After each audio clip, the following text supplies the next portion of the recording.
โอ้บ่ได้ไปใส่ฝนตก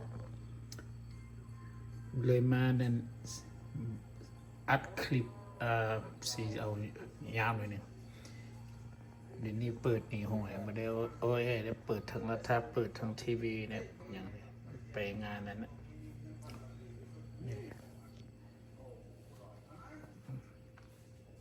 เห็ดอยู่เบสเมนต์คือเก่านี่แหละพี่ตัวนี้นี่กำลังไปรักษาเนี่ยนี่เด้นี่เด้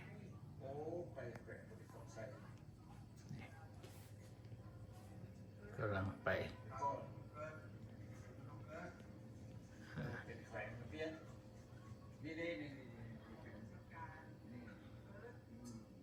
ถ่ายซ้อนกันเลยบัดนี้ สิถ่ายลงอีกได้นี่ได้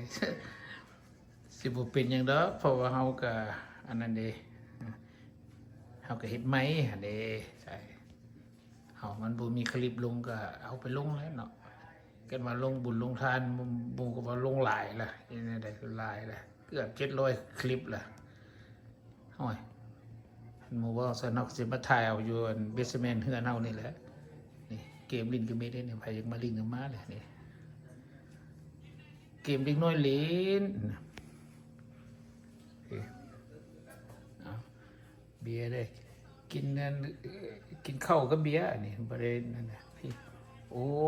พี่เอาพี่ดิทั้งพี่ใส่คอมพิวเตอร์เล่นนะโอ้ยเลยโห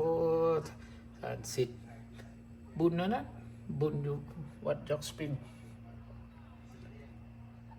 ถ่ายแล้วก็ผมมีผู้เบิ่งเขาก็เบิ่งนี่แหละเบิ่งเขาเองทางรัฐทับทางโฟนทางอันนั้นอันนี้แหละจะว่าอันอ้อนฮันเดอร์นี่จะว่าให้ฟังสิแหละนี่เปิดเมื่อคืนอันโฟอันรัฐทับนี่บ่ได้ว่าลืมดอกเปิดไว้ซื่อๆเนี่ยเปิดให้มันแล่นแบบว่าเฮาเบิ่งเฮาเองนั่นแหละหากแต่ว่าเปิดไลน์ก็สิผิดเพิ่นได้เปิดไลน์บ่ได้เด้นี่แหละอ่อนแล้วหมด24ชั่วโมงพุ่นแล้วคันจะว่าเรื่องอ่อนโอ้โอ้ยบุญปีใหม่ลาวอยู่ยอร์กสปริงแล้วก็ผู้เห็นอ้อนนั่นว่าบ่รับสายแล้วบ่ตอบมันบ่แม่นเด้อสิเว้าให้ฟังนี่มื้อนี้ให้เบิ่งเอาคักๆแล้วนี่หั่นสิเว้าอีกแล้วนี่สิเอาให้เบิ่งรถนี่ตัวนี้ก็เปิดนี่ทีวีนี่ที่จริงแล้วทีวีนี่เปิดแล้วก็หักแต่เอาเสียงลงซื่อๆอันนี้ขึ้นไปนับไปรักษาที่อันนี้ก็เปิดไว้แต่ว่าเอาเสียงลงก็สิว่าอันว่าอ่อนแล้วคือบ่รับสายตอบไม่ได้โอ้อันที่สองมานี่มันเป็นจังซี่แม่นความผิดของผู้ค้าเองนี่นะมี Facebook ก็มี5แต่ว่าใช้3แต่ละมื้อนี่เปลี่ยนอันเฮาอยากเว้ากับอันเฮาอยากเฮ็ดในใดเรียกว่ากองประชุมบ่ฮักวันเกิดสิเฮาก็มีเฟซมีอันFacebook ตัวหนึงใช้แล้วก็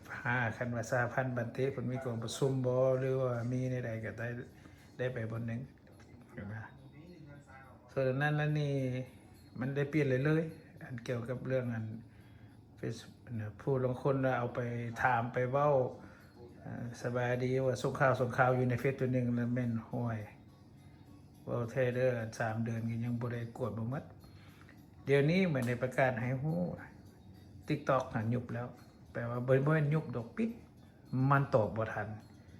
Instagram เอาไว้กับ Facebook YouTube หันหมายความว่ายังมีทั้งสองแต่ว่ามันบ่ได้ออกไป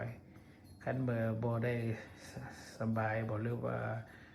มันลงไปก็ลงซื่อๆวิวมันบ่ขึ้นมันเฮ็ดผิดอันไหนบ่ฮู้จักแต่ว่าทั้ง Facebook ทั้ง YouTube เพิ่นก็บ่ได้ลงโทษหยังได้กันซอแล้วได้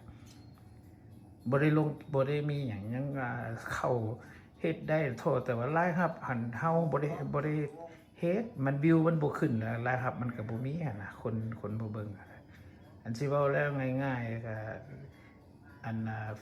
YouTube เนี่ยหมายความวิดีโอนี่ทั้งหมดนี่บ่ได้มาตรฐานมีแต่ส่วนหนึ่งกันบ่สบายบ่ได้ไปใส่ตอนอยู่ลาวหั่นให้ลูกหลานเข้ามาซอยเพื่อบ่อยากให้มันขาดพักขาดตอนนะลงเงินดีเจลุงเดชนะ ลุงเดชเราต่างแดนนะตอนนั้นที่ผมมี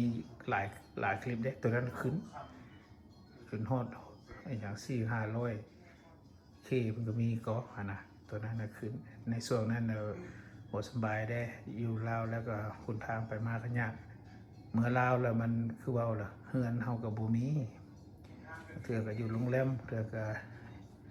อันออกไปนอกไปนามันก็บ่มีสัญญาณมันแล้วข้อสะดวกมันก็บางเถื่อก็ยากอันที่สองมาแล้วเฮาบ่มีรถฝนตกฝนลิ้นมาแล้วก็ยากก็บ่อยากรบกวนลูกหลานหมู่ครูก็เลยออกก็เลยว่าเฮ็ดอันนี้ดีเจนี่ให้ซะเพื่อบ่อยากให้มันเป็นการขาดตอนซื่อๆนี่นะคนอื่นสิบ่มีหยังนี่คือกันนี่บางเทื่อนี่เอาเสียงลงแล้วก็บ่ได้เว้าแล้วเอาเนี่ยเพิ่นลุมกันทีเนาะมันก็สะดวกอยู่เด้นี่ตู้เย็นตู้ยันมีหมดเลยเทื่อนี่กาแฟลาวนี่อยู่นี่แหละดิเปิดอยู่นี่แหละดิปุ่นปีใหม่ลาวอยู่มื้อวันที่8เด้ออันเดือน8วันที่15เด้อมีแข่งตีกอล์ฟเด้ออยู่วัดลาวยกสปริงโอเคเชิญมาสุขคนนั่นละม่วนซื้อน้ำกันเด้อเอาก็ได้เดี๋ยวจะหาเงินสมทบสร้างห้านแล้วภาคส่วนหนึ่งซื้ออุปกรณ์สิเฮ็ดห้านนั่นการแสดงต่างๆนั่นแหละเพิ่นตามในนี้นี่ก็สิเฮ็ดดีถือพุ่นแล้วแบบกันฝนกันลมมาแล้วเพราะว่าคันมันพายุมันอย่างมากก็บ่ให้เครื่องเสียงเครื่องอย่างมันเสียนะคนก็สามารถลบหลีกได้นะสิเฮ็ดฉะนั้นจึงได้ทั้งลูกหลานน้องนุ่งศรัทธาทางบัติมอก็จะช่วยกันมาเฮ็ดทัวร์นาเมนต์กอล์ฟนี้แบบปีกายในคนหลายเด้นั่นเท่าแดนโสภามิไซน้องชายของลางอาจารย์วันพิลาเนี่ยปีนี้มันเท่าเอ็ดดี้บ่อยู่นั่นเรามีหมู่คู่หลายคือกันอยู่แถวบัติมอเฮ็ดนะฉะนั้นก็คันว่าอยู่ดีมีแฮงก็สิได้ไปร่วมมันละนะเพราะว่าวัดนี่มันบ่ไกลจากเงินบ่ฮอดชั่วโมงซ้ำเด้แม่นอยู่เฮาอยู่รัฐมาริแลนด์แต่ว่าชายแดนมันใกล้ๆกันนะเด้ลูกหลานครับม่วนส่วนหลายคนอยู่นี่คนแขวงสวรรณเขตเด้อครับขมวนเป็นส่วนใหญ่ลูกหลานนี่ประธานบัตรนี่ผู้น้อยๆนี่ส่วนนางนางรัตดานี่เป็นประธานบัตรแล้วเดี๋ยวนี้เพิ่นเลือกตั้งใหม่นางนี่แหละหมู่คู่แล้วก็หลายผัวเพิ่นก็เป็นเฮ็ดเวียกอยู่ในเจ้าหน้าที่ของรัฐเพนซิลเวเนียเป็นคนหนุ่มเดี๋ยวนี้ใส่คนหนุ่มละคนที่ฮู้ AI ละเดี๋ยวนี้นะคุณบ่ฮู้ AI แล้วก็จะเอาไปหมดละอันนี้ลิงก์คอมพิวเตอร์บ่ได้นี่แฮกไปกันใหญ่อีกเดี๋ยวนี้โอ้นึกว่านี่มาจากเป็นวิจูเนียแบบซี่แหละเนอะเอาให้เบิ่งเพิ่นแล้วก็ต่างประชาสัมพันธ์นั่นว่านั่นพวกเห็นเขียวๆหั่นบ่ตอบกันมันเป็นจังซี่แหละเด้อเปิดไปหมดมื้อหมดคืนเพิ่นนี่เด้เปิดไปพอไฟบ่เคเบิลอีเซตอีหยังต่างๆเสียเป็นรายเดือนบ่ได้ซื้อคาดใส่คือเมืองลาวเฮา